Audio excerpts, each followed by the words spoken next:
Selamat pagi, saya ucapkan kepada seluruh siswa baru SMA Negeri 3 Tebing Tinggi tahun ajaran 2021-2022.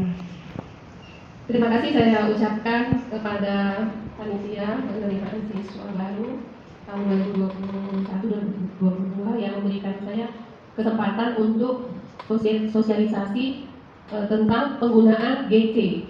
GC itu singkatan dari Google Classroom, ya, sebagai sarana pembelajaran daring, ya. Jadi di masa COVID ini kita harus menjaga jarak, membatasi perkumpulan, ya. Oleh karena itu, sesuai dengan kebijakan pemerintah, SMA Negeri 3 Tebing Tinggi mengadakan pembelajaran secara daring menggunakan Google Classroom. Mengapa Google Classroom yang dipilih, ya? Karena menggunakan Google Classroom lebih dapat mengakomodir kebutuhan kegiatan belajar mengajar, gitu ya, dibanding yang lain, gitu. Kemudian dari segi penggunaannya lebih sederhana, mudah dipahami, ya. Jadi para siswa wajib untuk mempelajari bagaimana cara menggunakan Google Classroom, ya, untuk kelancaran belajar secara daring. Oke. Adapun nama saya perkenalkan, saya Ibu Guru Duryani Falidan Sihomi, SSI. Saya mengajar mata pelajaran informatika di SMA Negeri 3 Kota Tebing Tinggi. Saya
gunakan sebagai sarana ruang untuk belajar mengajar secara daring ya, walaupun karena situasi masih dalam keadaan musim Covid, maka siswa itu belajar secara daring ya.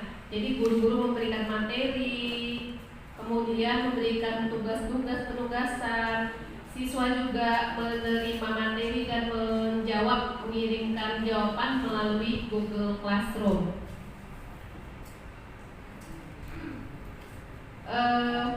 Google Classroom yang akan saya jelaskan di sini adalah Google Classroom yang menggunakan PC ya. Ada perbedaannya, tapi masih banyak kesamaannya ya cara menggunakannya. Jadi supaya lebih jelas lagi, langsung saja saya praktekkan ya.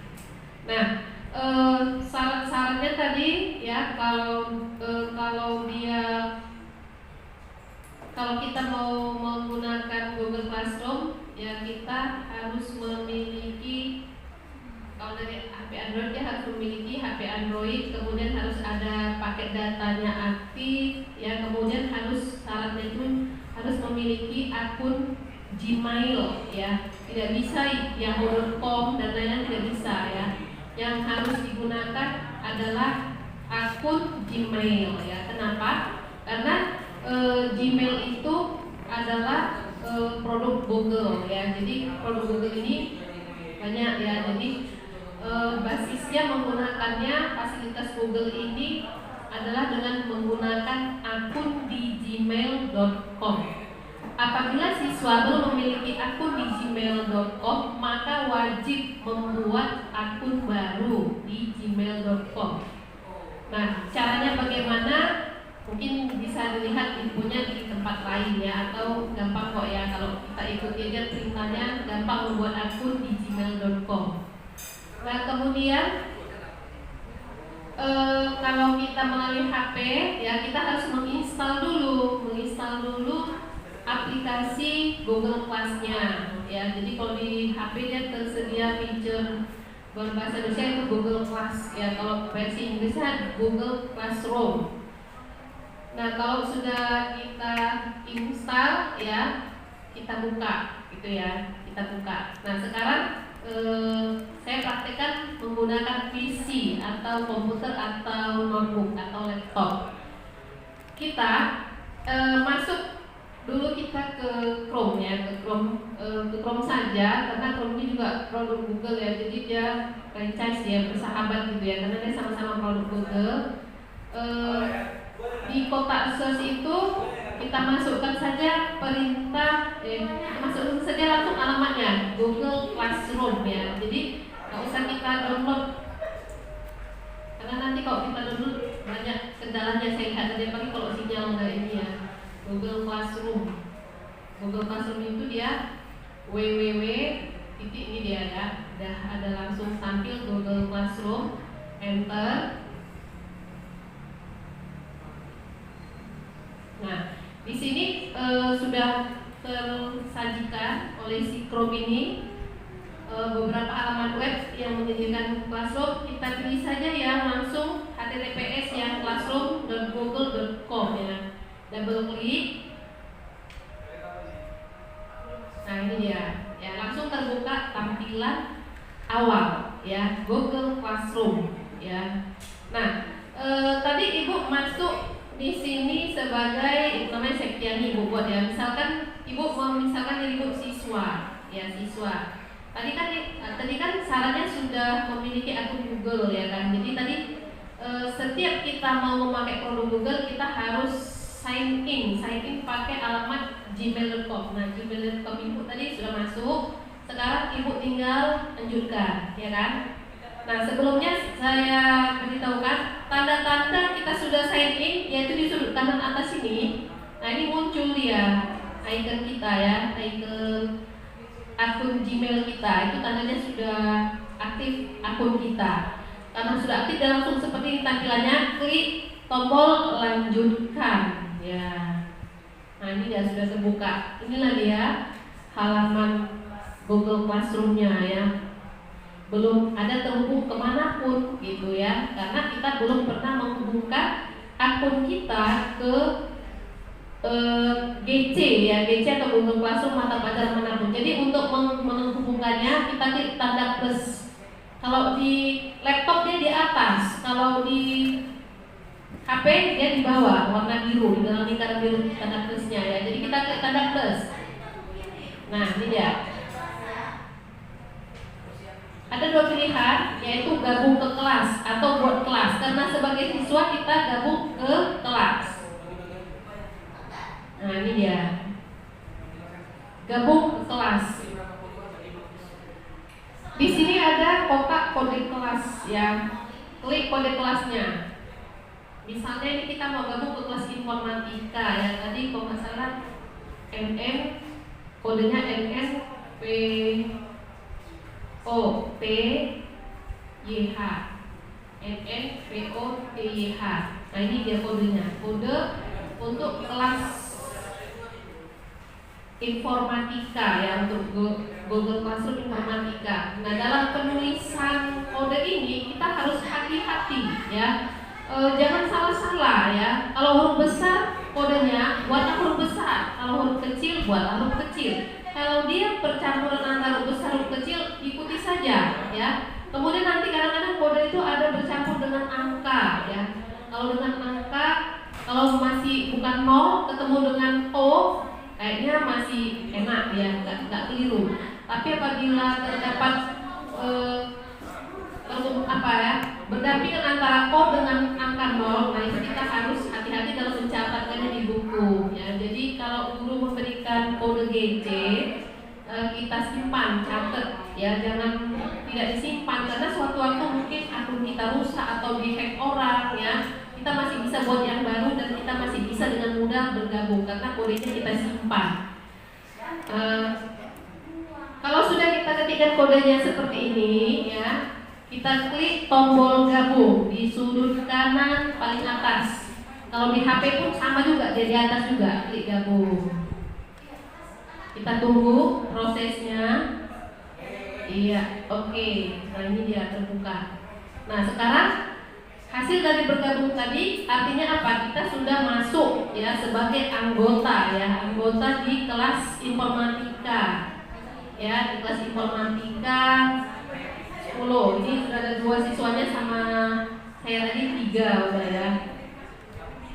Kembali ke forum ya. Jadi di sini ada tombol forum, tugas kelas, ada anggota ya kan. Nah ini harus kita perhatikan. Kalau di HP ini di bawah ya, posisinya di bawah. Kalau di laptop atau di komputer desktop ini dia di atas tombolnya ini ya. Nah, di sini kita sudah masuk ke dalam kelas informatika, berhasil kita, oke. Kita lihat gurunya ternyata sudah ada mengirimkan ya, mengirimkan ini lihat semua.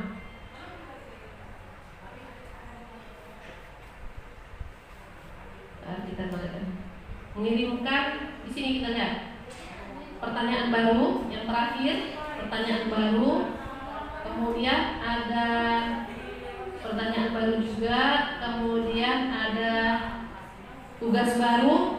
Kita lihat di sini ya tugas baru ya.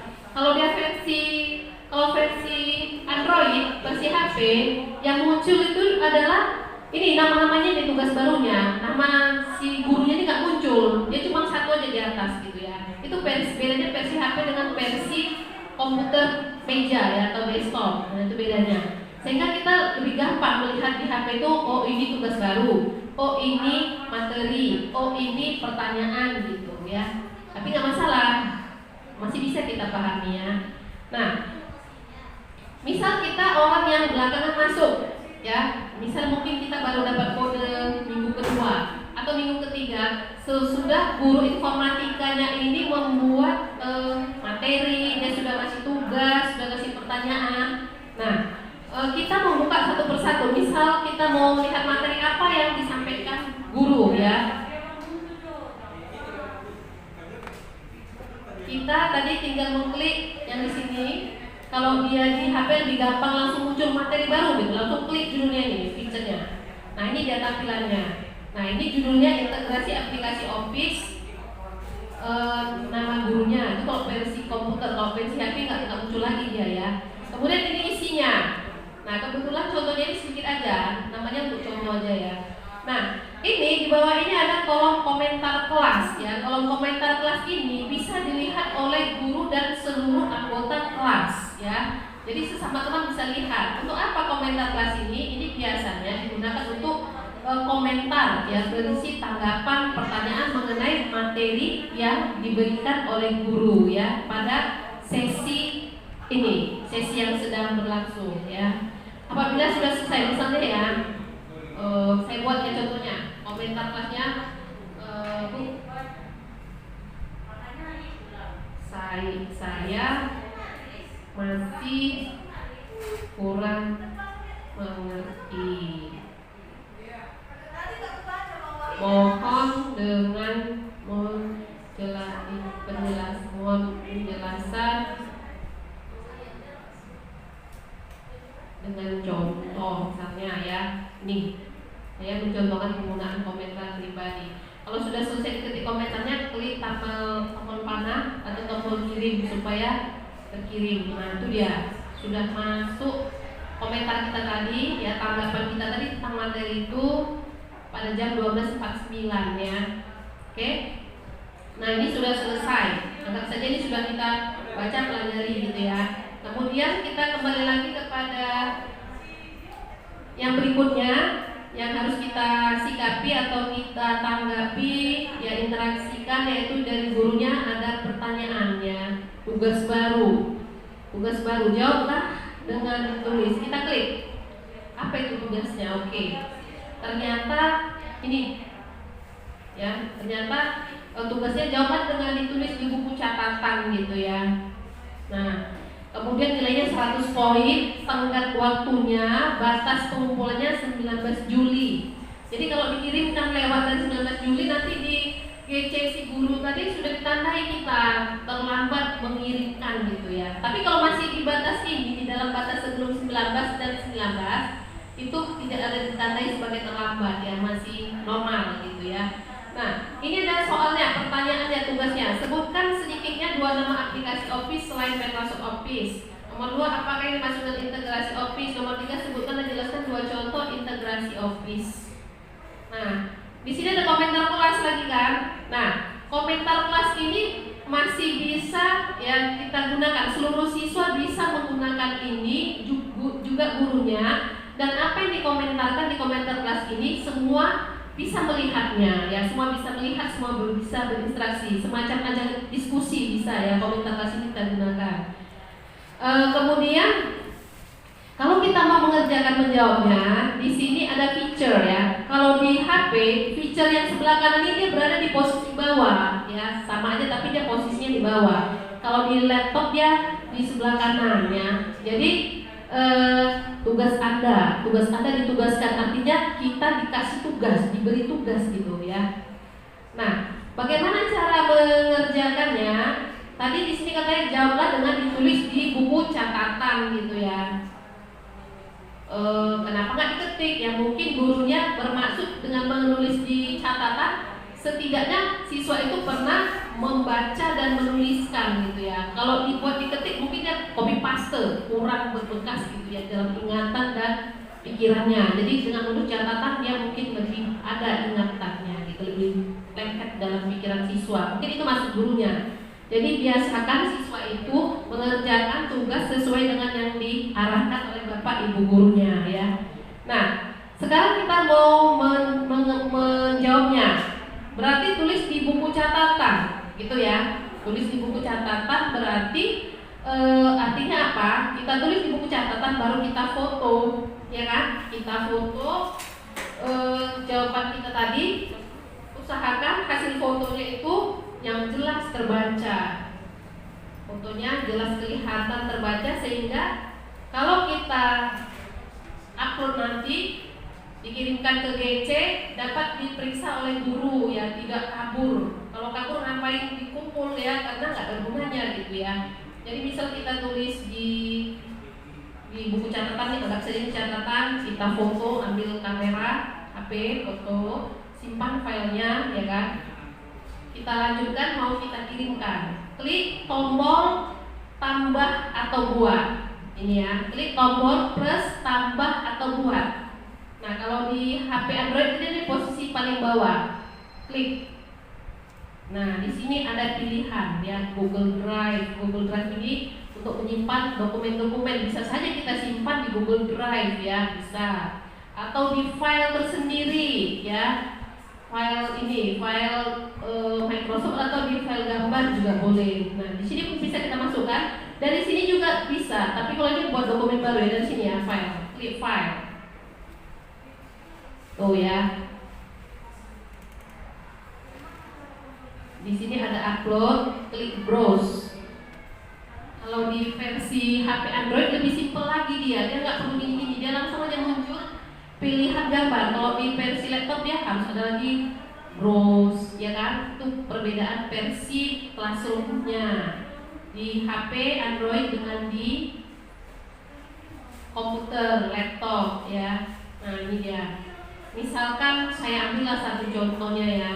Ini kan contohnya, yang penting caranya yang kalian pahami bagaimana caranya gitu ya. Misalnya jawabannya adalah ini ya, yang ini ya. Anggap saja yang ini hasil tulisan tangan. Double klik aja, nanti dia masuk nih ya, masuk dia ke sini. Oke, perhatikan sini dia muncul ya. Nah ini dia. Nah apabila komputer kita tadi sudah berhasil mengupload file gambar buku catatan kita tadi, dia akan muncul di sini, ya kan? Nah kalau sudah selesai dia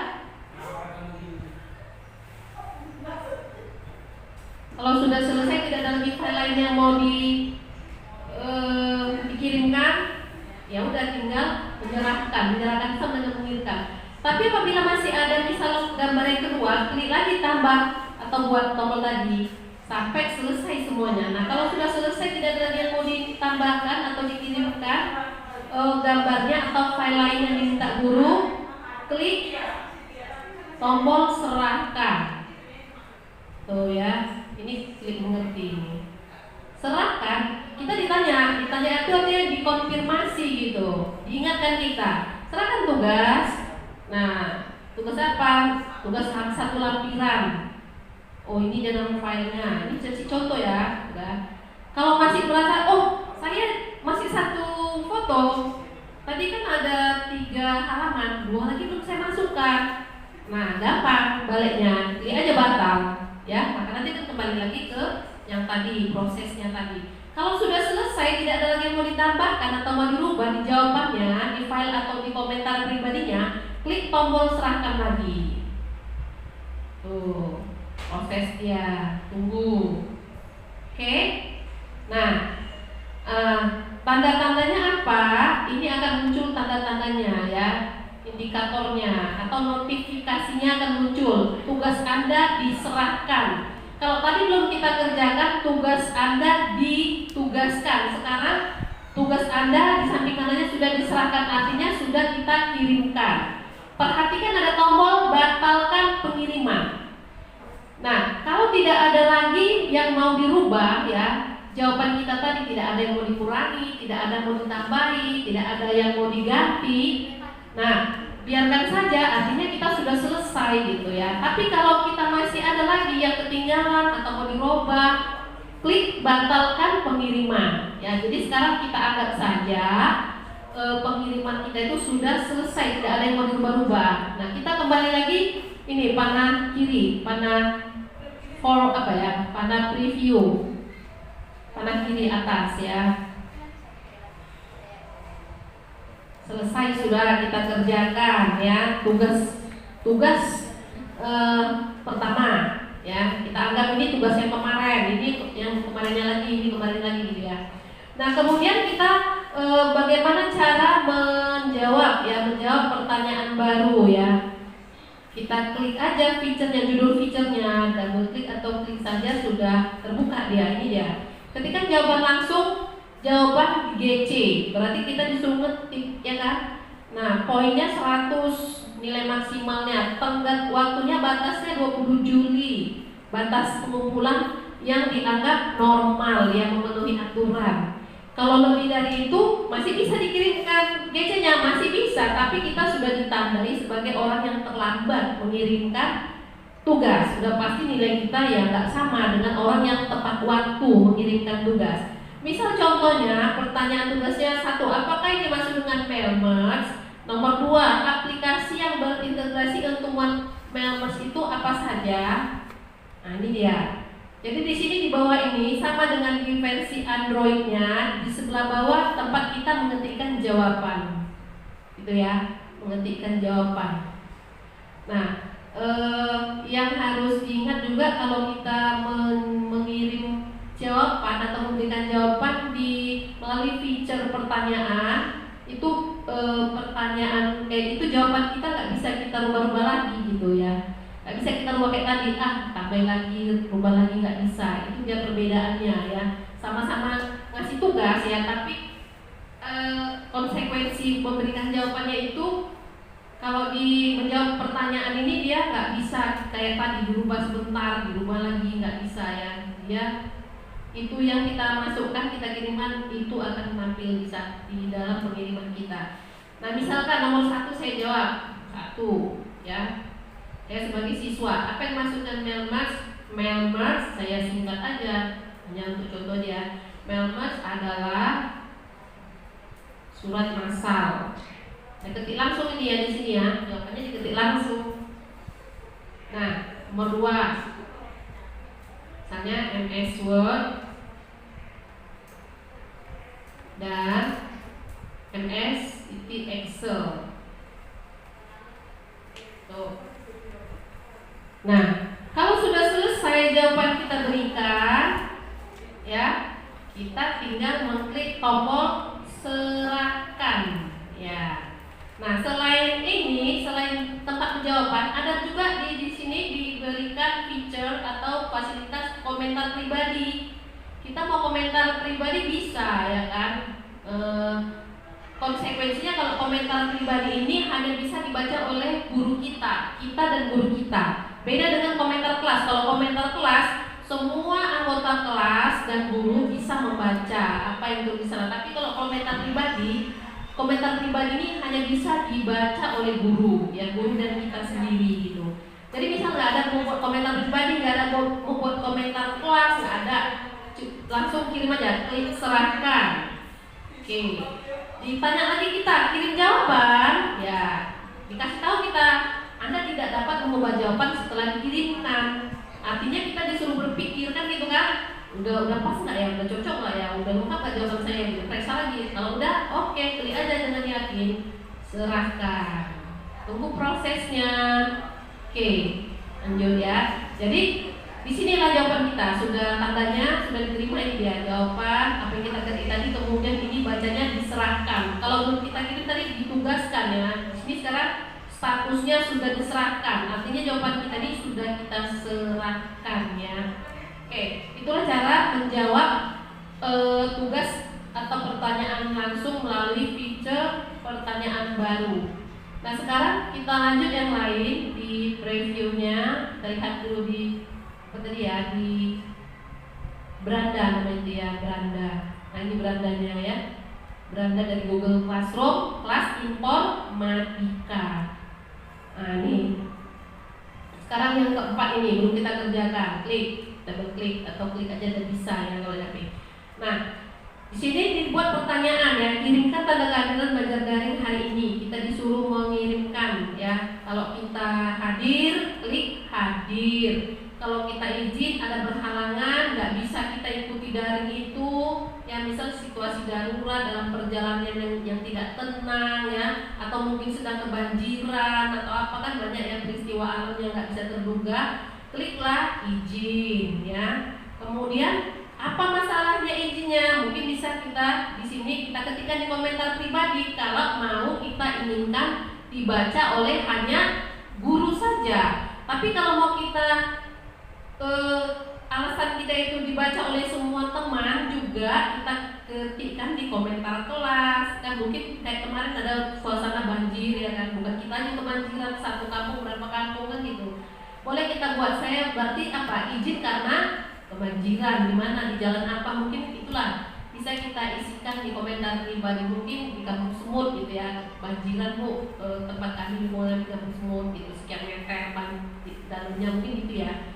Nah bisa kita buat izin. Nah kalau sakit ya, kalau orang di dalam keadaan sakit ya, kadang-kadang orang sakit itu masih bisa menggunakan Android gitu ya, masih bisa, dia belum terganggu. Tapi kalau sakitnya udah cuma tergeletak ya, lemes, nggak bisa ngapa-ngapain ya, mungkin masih bisa memberikan sakit ya, tuh ya. Coba kita pilih izin, hadir aja. Kalau Alfa gimana Bu?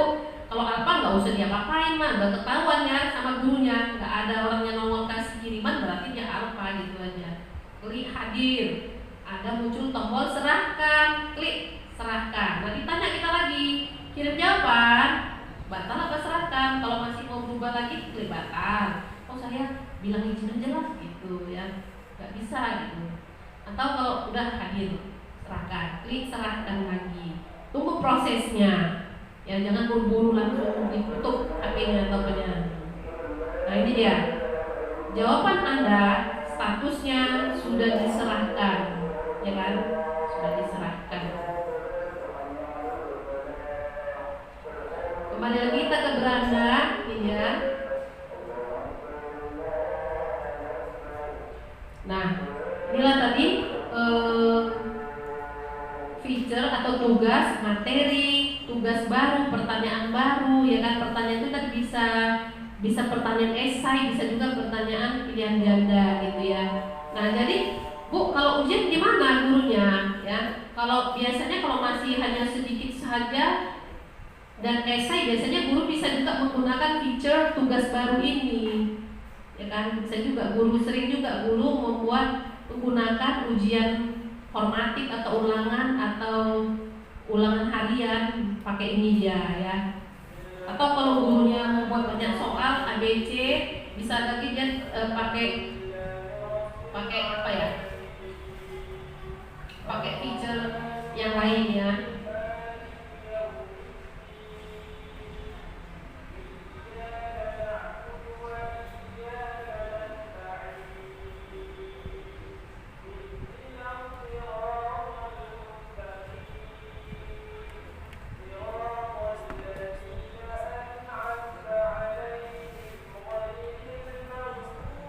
Udah sampai di sini aja dulu. Kalau ada pertanyaan lain boleh ditanyakan di lain waktu. Oke, terima kasih.